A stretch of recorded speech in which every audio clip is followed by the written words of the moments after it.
Assalamualaikum warahmatullahi wabarakatuh. Baik teman-teman sekalian, pada kesempatan kali ini akan saya sampaikan melanjutkan materi yang telah saya sampaikan beberapa hari yang lalu atau beberapa waktu yang lalu, yaitu tentang memahami makna atau pengertian infeksi atau radang. Pada waktu yang lalu kita telah sampaikan pengertian radang kemudian penyebabnya. Maka pada kesempatan kali ini akan saya sampaikan bagaimana prosesnya terjadinya radang sehingga seseorang itu mengalami infeksi atau radang tersebut. Yang pertama, bahwa ketika seseorang masuk ke dalam tubuhnya beberapa mikroorganisme atau penyebab penyakit, benda-benda mati yang mengenai tubuhnya, yang menyebabkan tubuhnya mengalami kerusakan, maka bisa mengalami namanya infeksi atau radang. Prosesnya adalah seperti ini. Ketika tubuh kemasukan zat asing, benda asing, maka akan bereaksi. Ketika reaksi tersebut terjadi pada tubuh, maka yang akan berperan adalah leukosit atau sel darah putih yang punya peran penting untuk melawan kuman, melawan racun yang ada di dalam tubuh. Ketika kuman tersebut menang, maka tubuh akan kembali membaik sehingga kuman-kuman tersebut akan mati. Tetapi ketika tubuh itu perlawanannya terhadap kuman, leukosit yang sebagai tentaranya kalah melawan kuman, maka akan terjadi yang namanya peradangan, ya, yaitu terjadi sebuah gangguan di tubuhnya. Bisa di daerah lokal terjadi peradangan, misalnya daerah tangan terkena tusukan jarum atau paku, naudzubillah. Kemudian di situ ada kuman yang masuk dan kemudian kuman tersebut terus menyerang, tubuh kalah karena daya tahan tubuhnya rendah, misalnya seperti itu, maka akan terjadi peradangan merah, kemudian nyeri, kemudian bisa berlanjut ke berikutnya, yaitu terjadinya abses. Ketika nanah, terjadi pernanahan, ya. Pertama merah di situ adalah bentuk dari kekalahan sel darah putih yang kalah dengan kuman, kemudian berlanjut menjadi nanah.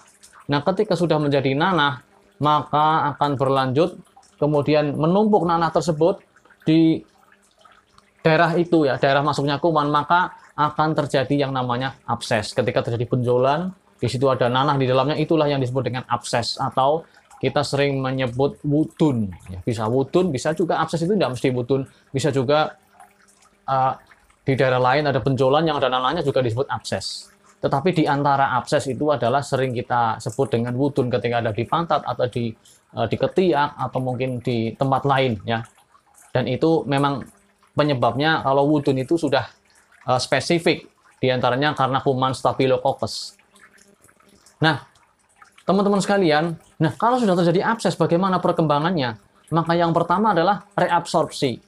Ya, ketika kita kasih obat atau daya tubuh meningkat, maka akan terjadi penyerapan kembali. Ya, pernanahan atau radang tersebut akan menghilang lama-lama, kemudian diserap kembali oleh tubuh. Kemudian yang kedua adalah dengan terjadinya abses atau mengumpulnya nanah di suatu tempat, akan terjadi perforasi, yaitu pecahnya daerah yang mengalami peradangan.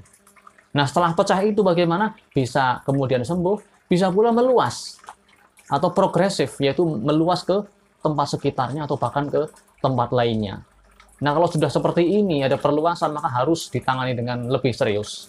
Kita lihat selanjutnya bagaimana cara penanganannya atau perawatannya atau tindak lanjutnya atau penata laksanaan untuk orang yang mengalami peradangan, mengalami infeksi lokal misalnya. Kita katakan ada infeksi lokal untuk memudahkan gambaran kita.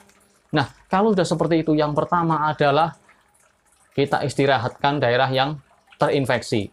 Ya, tidak boleh kita banyak gunakan untuk aktivitas bergerak. Misalnya di sini ada abses, maka jangan sering kesentuh benda-benda asing.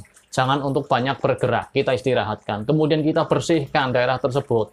Jangan sampai bertambah infeksinya. Dengan cara dibersihkan dengan cairan NaCl atau aqua atau apapun, ya, yang bersih, yang steril, usahakan yang steril, dengan kasta steril dibersihkan setiap hari, ya, sehingga tidak menambah parahnya infeksi tersebut. Kemudian berikan makanan yang tinggi protein. Kenapa yang tinggi protein? Karena makanan yang tinggi protein inilah yang akan dengan izin Allah akan membantu pemulihan kembali jaringan-jaringan yang rusak. Kemudian yang selanjutnya adalah dengan memberikan antibiotik, yaitu obat untuk membunuh kuman. Ya. Ini disesuaikan dengan jenis radangnya, penyebabnya apa, maka obatnya, antibiotiknya sesuai dengan kuman tersebut.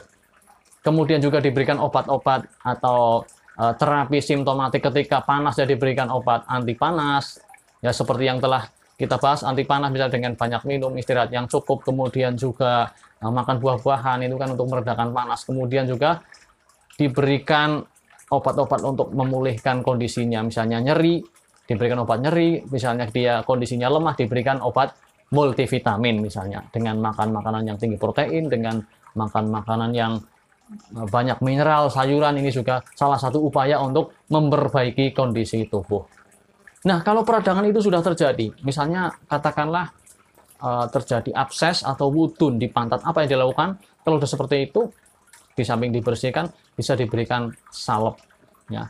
Salep, kalau kita mungkin sering dengan salep hitam atau ikhtiol diolesi pagi dan sore, insya Allah kan membantu untuk mempercepat prosesnya pematangan dari radang tersebut, atau kalau masih kecil sekali bisa juga terabsorpsi. Kemudian kalau lama kok tidak pecah-pecah, tidak masak-masak, bahkan berlangsung cukup lama, maka bisa dilakukan tindakan selanjutnya, diinsisi, dipecah, ya, dipecah dengan alat steril, atau kalau berat ya bisa dikonsultasikan ke dokter ahli yang menangani masalah tersebut, biasanya dokter bedah. Demikian yang bisa saya sampaikan tentang bagaimana merawat radang, istirahat, makanan tinggi protein, berikan perawatan pada luka atau radang tersebut, kemudian berikan antibiotik. Ya. Antibiotik secara tradisional juga bisa kalau mungkin radangnya ringan, karena radang ringan pun kadang bisa akan hilang ketika daya tubuhnya kuat. Ya. Tapi kalau berat, berlangsung terus, ya mau tidak mau harus antibiotik yang lebih kuat lagi. Kemudian berikan obat-obat atau makanan suplemen untuk memperkuat daya tahan tubuhnya. Di samping mungkin juga dia mengalami gangguan yang lain, nyeri, panas, berikan terapi sesuai dengan keluhannya. Demikian yang bisa kita sampaikan. Cendrawasih Burung Irian, terima kasih, cukup sekian. Wassalamualaikum warahmatullahi wabarakatuh.